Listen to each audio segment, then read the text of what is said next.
আলুর দাম নিয়ন্ত্রণে রাখতে ভিন রাজ্যে রপ্তানি বন্ধ। খোদ মুখ্যমন্ত্রী এই নির্দেশ জারি করেছেন। কিন্তু কোন খেলা চলছে বাংলা সীমানায়?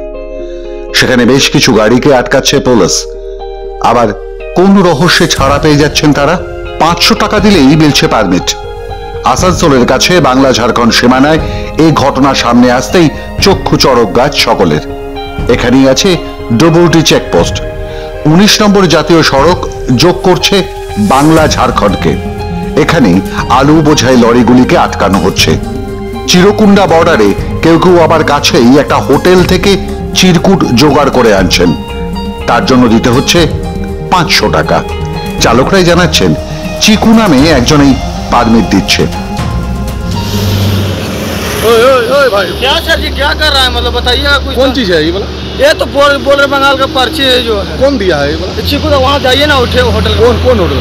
ये होटल सरपोल के पीछे है ना होटल। कौन चीज का लिए दिया? हाँ कौन चीज का लिए दिया? ये आरटीओ का लोकेशन नहीं होता है बंगाल का। आरटीओ का लोकेशन? हाँ कितना लगा है? ओ भाई, सर आप ही सब गाजी बन रहे हैं। ओ भाई कितना लगता है? ये कार्ड है लोकेशन। कौन चीज का कार्ड? बंगाल का एंट्री है। कौन देता है ये वाला? चिकू का। ये कौन है? चिकू दा कौन है? दलाल? मालूम नहीं। हाँ चिकू दा कौन है? मालूम नहीं है। कितना लगा है पैसा? 500 रुपया का कार्ड है। तो दिखाइए कार्ड तो दिखाइए। कहाँ जाइएगा? कहाँ जाइएगा? कहाँ जाएगा अभी? काची मतलब कर रहा है, कुछ नहीं करेगा तुमको। कहाँ जाएगा ये वाला लेकर? कहाँ गाड़ी में रखेंगे और क्या, मालिक देते। कौन है ये वाला? कौन दिया? चिकू दा तो बोल रहे हैं। कौन है दलाल? কেউ কেউ এভাবে লরি নিয়ে পাড়ি দিচ্ছেন ঝাড়খণ্ডের উদ্দেশ্যে। আবার অনেক লরি দুদিন ধরে আটকে পড়ে থাকছে। এতে আলু যেমন নষ্ট হচ্ছে, তেমনি ভুগতে হচ্ছে লরির চালক, খালাসি এবং আলু সাপ্লাইকারীদের। তাদের সহজ প্রশ্ন, এত দূর এনে যদি আলু ফিরিয়ে নিয়ে যেতে হয়, তাহলে যেখান থেকে গাড়ি ছাড়ছে সেখানেই কেন আটকে দিচ্ছে না পুলিশ? এতে আলু যেমন নষ্ট হচ্ছে, তেমনি বাড়ছে চোরা কারবারি। টাকা দিয়ে এক শ্রেণীর দালাল তা ভিন রাজ্যে ঢুকিয়ে দিচ্ছে। বিষ্ণুপুর সে আছি। কি লোড ছিল? আলু আছে। কোথায় যাবে? এই যাবে, রাঁচি যাবে। কতটা কি অসুবিধার মধ্যে পড়েছে? এ পরশু থেকে আছে। কি বলছে পুলিশ প্রশাসন? প্রশাসন বলছে কি যেতে নাই দেবো, যথা তুমি এসে লোড করছো অথা যায়নি খালি করো। এখন কতটা অসুবিধা? খাবার দাবার কি কাল से तो খাবারে না খেয়ে, এখানে না পানির সুবিধা আছে না খাবার সুবিধা আছে। কাল से तो ভোকে আছি আমরা। गाड़ी में कौन चीज लोड है? कहाँ से कहाँ जा रहा था? मेमारी से हजारीबाग। कौन चीज लोड है? आलू लोड है। क्या दिक्कत हो रहा है आपको? ऑर्डर क्रॉस नहीं करने दे रहे हैं। क्या बोल बोल रहे हैं? क्या बोल रहा है प्रशासन?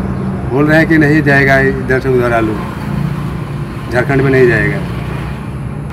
हाँ दलाल बोल रहा तो गाड़ी निकल रहा है। आपका पास दलाल आया? दलाल आया लेकिन हमको बोला, हम गए लेकिन हमको घुमा दिया। क्या बोला दलाल? क्या बोल रहा है? दलाल वहाँ भाग गया, दलाल नहीं रुका। तो क्या बोला आपके पास आके दलाल? क्या बोल रहा है? फिर बोला कि फिर आप चलिए, हमारा आदमी वहाँ है, लेकिन वहाँ कोई नहीं रहता है। आपको क्या बोलता है दलाल? क्या बोलता है आके? वही पैसा कौड़ी ले रहा है, दे रहा है, छोड़ रहे हैं लोग। कैसा गाड़ी निकला है मालूम है? हाँ गाड़ी तो निकला है। दलाल तो अभी ड्राइवर फोन किया था ना, अभी जो ड्राइवर से हम बात कर रहे थे, जो क्रॉस किया है ड्राइवर। दलाल तो निकल रहा है गाड़ी। हाँ ड्राइवर में गया है, ड्राइवर दूसरा पेपर बनवा के दिया है फॉर्चून का। गाड़ी का पेपर चेंज हो जाता है आलू का। आपका गाड़ी में आलू है, कोई और पेपर लगा के निकल दे रहा है। हाँ वो निकल गया है, निकल गया है। क्या दिक्कत में आप लोगों का है अभी? बहुत दिक्कत है ना, हद से ज़्यादा दिक्कत है। अगर हम लोग निकल जाते यहाँ से तो फिर दूसरा माल ला देते। नहीं, जहाँ से लोडिंग हो रहा है वहाँ ये लोग के अंकुश लगाना चाहिए ना, कि नहीं ये माल हमारा नहीं जाएगा। पुलिस को वही परेशान करना चाहिए। अब हम वहाँ से ला के यहाँ चले आए 150 किलोमीटर दूरी, तभी हमको रोका जा रहा है। আমরা গড়বাজার থেকে আসছি, আলু লোড আছে, আমরা যাব ধানবাদ। কতটা অসুবিধার মধ্যে পড়লে এখানে? অসুবিধার মধ্যে আছে যে খাওয়া না দেওয়া অসুবিধা আছে। কে আটকালো গাড়ি? আমরা এখানে পাস বর্ডারে পাস হতে দেয়নি। কারা? পুলিশ আছে, বলছে গাড়ি যাবে না। কি বলছে তো? বলছে গাড়ি যাবে না, বলছে আমাদের বন্ধ, আলু বন্ধ আছে, তোরা জানিস নি। কতগুলো গাড়ি আছে? মোটামুটি আছে এখানে, মোটামুটি 20-30টা মোটামুটি গাড়ি আছে। সব গাড়ি দাঁড়িয়ে আছে না গাড়ি পেরিয়ে গেছে? আগে গাড়ি পেরিয়েছে। কতগুলো গাড়ি পেরিয়েছে?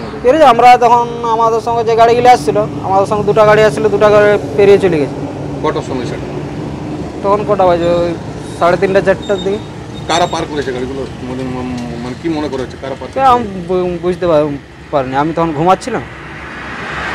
গাড়িগুলো তো এমনি করে মানে কারো তো পার করছে গাড়ি, সে তো পার করাবে, কিন্তু কারা পার করছে সেটা সেটা দালাল থাকবে। আসানসোল কুলটিতে যে এই দালালরা চলছে তা স্বীকার করে দিচ্ছে শাসক দলও।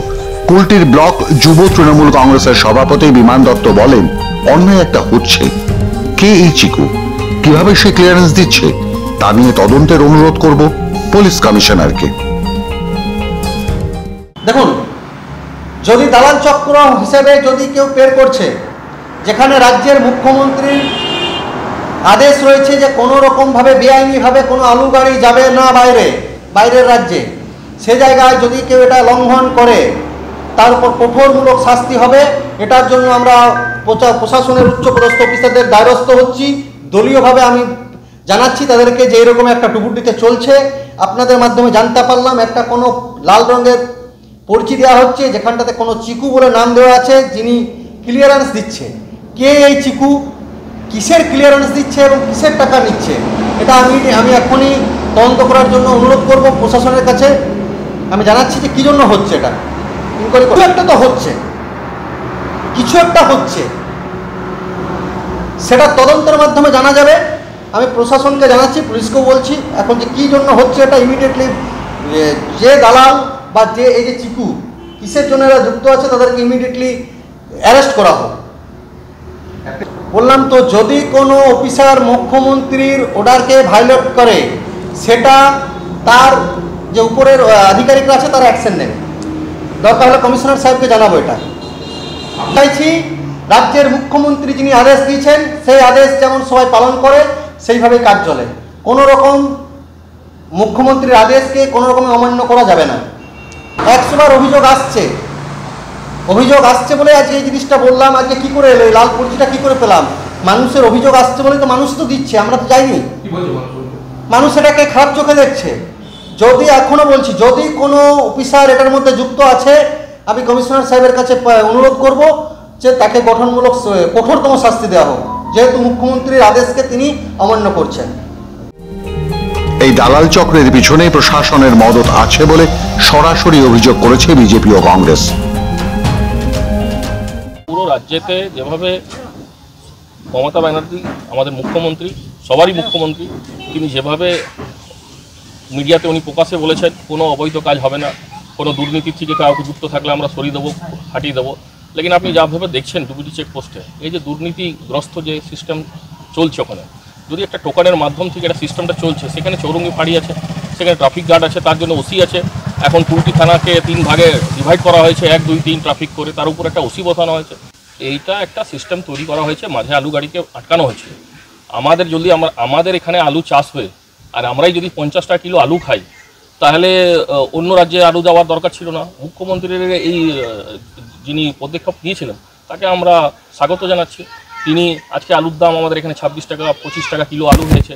এবারে আলু যেভাবে যাচ্ছে অন্য রাজ্যে যাচ্ছে, যারা চালান কাটিয়ে যাচ্ছে যাক, লেকিন তারা কি করেছে, ওই 2014-তে যেভাবে আলু গাড়ির উপরে একটা মোটা অঙ্ক আদায় করে যেভাবে আলু গাড়িটাকে নিয়ে যাওয়া হচ্ছিল, মনে হচ্ছে 2014-র যে চক্র যারা ছিল তারা 2024-তে এই চক্রটাকে চালাতে চাইছে আজ থেকে 10 বছর পর।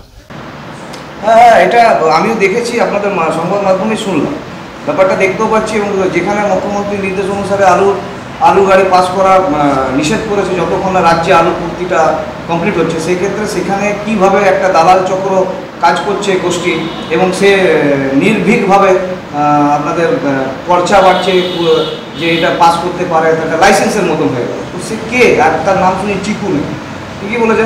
তো সেখানে প্রশাসন দাঁড়িয়ে কী করছে? এখানে ট্রাফিক আছে, চৌরঙ্গি ফাঁড়ি আছে, আরও বাকি সংস্থাগুলো আছে এবং সরকারি যারা আধিকারিক তাদের আছে। তো এইগুলোর বাদ দিয়ে কিভাবে একটা গোষ্ঠী দালাল চক্র এই কাজটা করছে, তো আমার মনে হয় যে এটা সব দিকে মানে একটা যোগ আছে, প্রশাসনের সাথেও যোগ আছে, প্রশাসনের একটা মদত পিছন থেকে একদম আছে।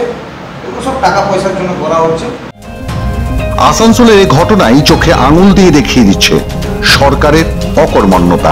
প্রকাশ্যে বিবৃতি দিয়ে আলুর দাম নিয়ন্ত্রণের কথা শোনান রাজ্যের মুখ্যমন্ত্রী, আর তার নির্দেশকে অমান্য করেই কলকাতার কাছ থেকে আলু বোঝাই লরি সোজা চলে যায় ভিন রাজ্যের দিকে, সেখানে গাড়ি আটকানো হয়। তবে টাকা দিলেই খুলে যায় পথ। সবকিছু দেখে একটা কথাই বলতে ইচ্ছে হয়, এটা প্রশাসন নাকি প্রহসন? মাধ্যম ব্যুরো রিপোর্ট।